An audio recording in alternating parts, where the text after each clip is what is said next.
Kids, this is the second part of the question, simplify and express the result as a rational number in its lowest form.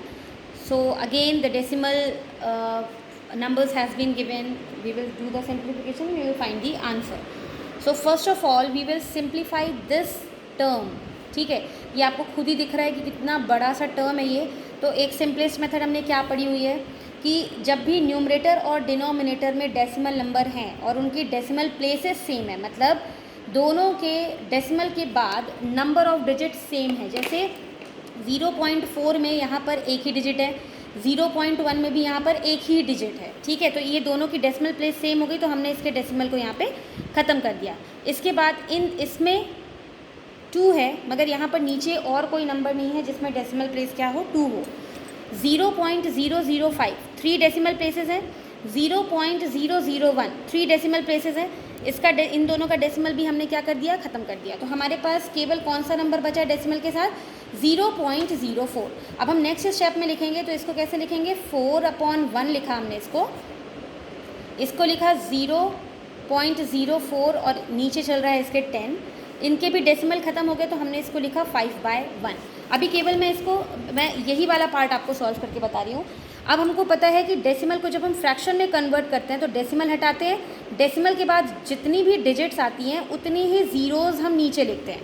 तो ये 00 किसके हैं, ये 0.04 के जो 2 decimal place थे उसके 2 ज़ीरो हमने यहाँ पर लिखे हैं. ठीक है, तो it will be 4/1 into 4/10 into 100 लिख लें या 1000 लिख लें, जैसे भी लिख लें. ठीक है, तो यहाँ पर जैसे मैंने 1000 लिख दिया है, ये मैंने बता दिया 1000 कैसे आया था, यहाँ पर मैंने उसी चीज़ को स्प्लिट करके लिख दिया है. तो अब इसका प्रोडक्ट देखिए कितना होगा.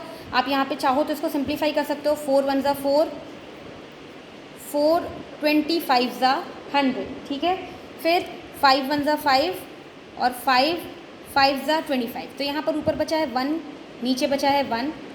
ठीक है, इसके बाद यहाँ बचा है 4, नीचे बचा है 10 और 5 मतलब 50 इंटू ये कितना बचा है 1/1. ये टोटल प्रोडक्ट हमारा. अभी इसको भी सिंप्लीफाई कर सकते हैं. 2 2 ज़ा 4 और 2 25 ज़ा. तो ये पूरा का पूरा न्यूमरेटर में हमारे पास केवल 2 बचा है और डिनोमिनेटर में हमारे पास कितना बचा है, 25. तो ये वाला साइड ही सॉल्व करना इसका मेन पार्ट है, क्योंकि आगे जो भी करना है वो सिंपल है. ठीक है, ये थोड़ा सा कॉम्प्लेक्स टर्म थी इस क्वेश्चन की.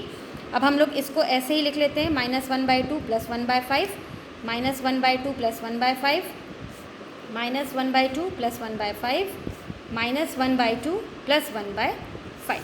अब आप चाहो तो इन सबको किस में कन्वर्ट कर दो, डेसिमल में कन्वर्ट कर दो और ऐड कर लो, मगर हमको क्वेश्चन में रैशनल नंबर के फॉर्म में लिखना है, वो भी लोवेस्ट टर्म के फॉर्म में. तो हम इसको सिंप्लीफाई कर देते हैं. तो हमारे पास ये जो टर्म्स बची हैं 2/25 -1/2 + 1/5. तो अब अगर हम लोग को प्लस प्लस एक साथ लेना है तो हम वैसे कर सकते हैं. 2/25 + 1/5 ले लिया मैंने और -1/2 को अलग रख दिया. -1/2 1/2 का खुद का साइन था माइनस, वो अलग हो गया. ठीक है, इन दोनों का एलसीएम कितना आया, 25. 25 को 25 बनाने के लिए 1 का मल्टीप्लिकेशन, 5 को 25 बनाने के लिए 5 का मल्टीप्लिकेशन, नीचे 5 तो ऊपर भी 5, तो ये आ गया 5 -1/2. तो ये कितना हो गया, 7/25 -1/2. Now LCM of 25 and 2 will be 50. ठीक है, 25 और 2 का एलसीएम कितना हो गया, 50. अब 25 को 50 बनाने के लिए हम 2 का मल्टीप्लिकेशन करेंगे, तो यहाँ भी 2 का मल्टीप्लिकेशन होगा, तो 7 2 ज़ा 14 आ गया. 2 को 50 बनाने के लिए हम 25 का मल्टीप्लिकेशन करेंगे, यहाँ भी 25 तो ऊपर भी 25 आएगा, तो यहाँ पर आ गया हमारा 25. Now +14 and -25 will give us -11/50. -11/50. So the HCF of 11 and 50 is 1. So this is the answer of this question. इस क्वेश्चन में आपको थोड़ा सा कंसंट्रेट करना है. जब आप ये वाला पार्ट सॉल्व करोगे तो ये हमारा आंसर कितना आ जाएगा, 2/25 आ जाएगा. ठीक है, ये सिंप्लीफिकेशन का ध्यान रखना है. डेसिमल प्लेसेस क्या होती हैं उसको रिवाइज करना है, उसका ध्यान रखना है. जिसमें डेसिमल प्लेसेस सेम नहीं है उसका डेसिमल हट के नीचे उतने ही ज़ीरोज़ डिनोमिनेटर में आएंगे. या तो आप उसको अलग लिखो या तो जो डिनोमिनेटर दिया है उसी के साथ में भी लिख सकते हैं.